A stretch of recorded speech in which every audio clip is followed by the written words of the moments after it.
اللہم صلی علی محمد وعلی آل محمد وبارک وسلم۔ بسم اللہ الرحمن الرحیم۔ السلام علیکم ورحمۃ اللہ وبرکاتہ۔ پیارے دوستو، آپ دیکھ رہے ہیں یوپیڈیا چینل۔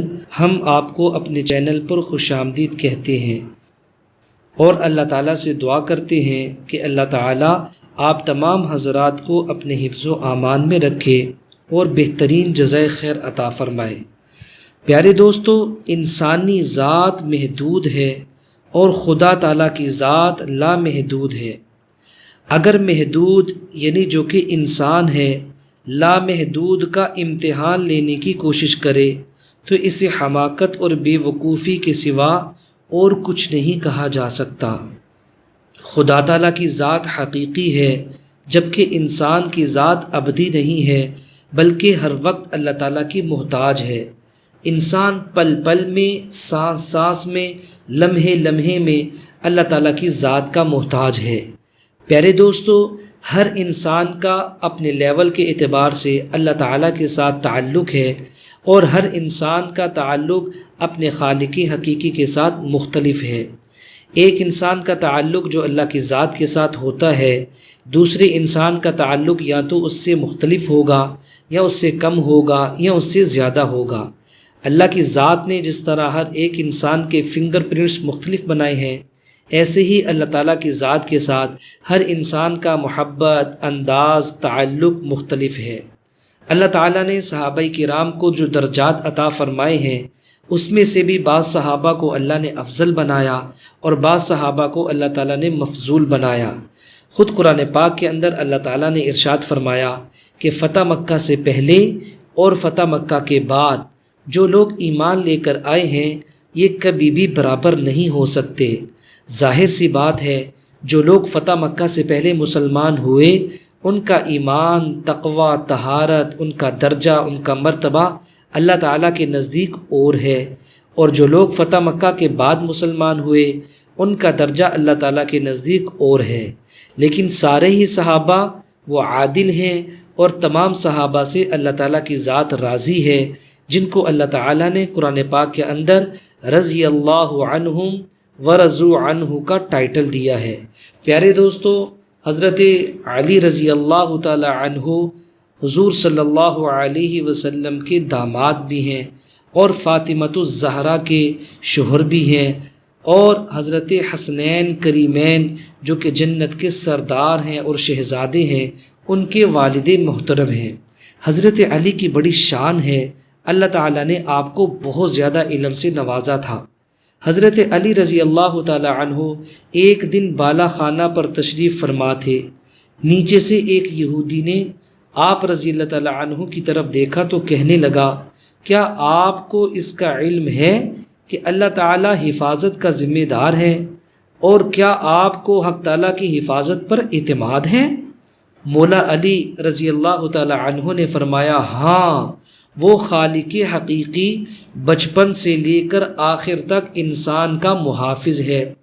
چونکہ یہودی شروع سے ہی چال باز ہوتے ہیں اور اس نے حضرت علی کا امتحان لیا تھا، تو فوراً یہودی نے کہا، اگر آپ کو واقعی اس بات کا یقین ہے تو آپ اپنے آپ کو اس بالا خانہ سے نیچے گرا دیں تاکہ مجھے بھی معلوم ہو جائے کہ خدا آپ کی کیسے حفاظت کرتا ہے، پھر میں بھی آپ کا ہم عقیدہ ہو جاؤں گا۔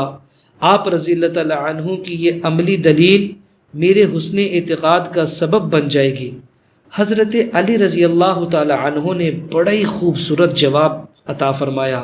حضرت علی فرمانے لگے، کب بندہ کو یہ حق پہنچتا ہے کہ وہ خدا کی آزمائش اور امتحان کی جرت کرے؟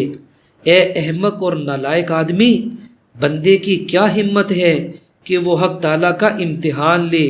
یہ بات تو صرف حق تعالیٰ ہی کو زیب دیتی ہے کہ وہ اپنے بندوں کا امتحان لے تاکہ ہم اپنی حقیقت سے آگاہ رہیں اور اس کے عالم الغیب ہونے کے بارے میں ہمارا عقیدہ پختہ رہے۔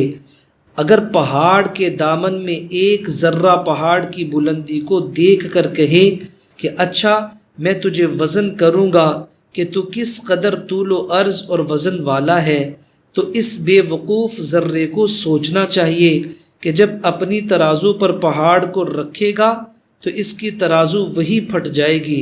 اس وقت نہ یہ ذرہ باقی رہے گا، نہ اس کی ترازو سلامت رہے گی۔ تو وزن کا خیال محض احمقانہ ہے۔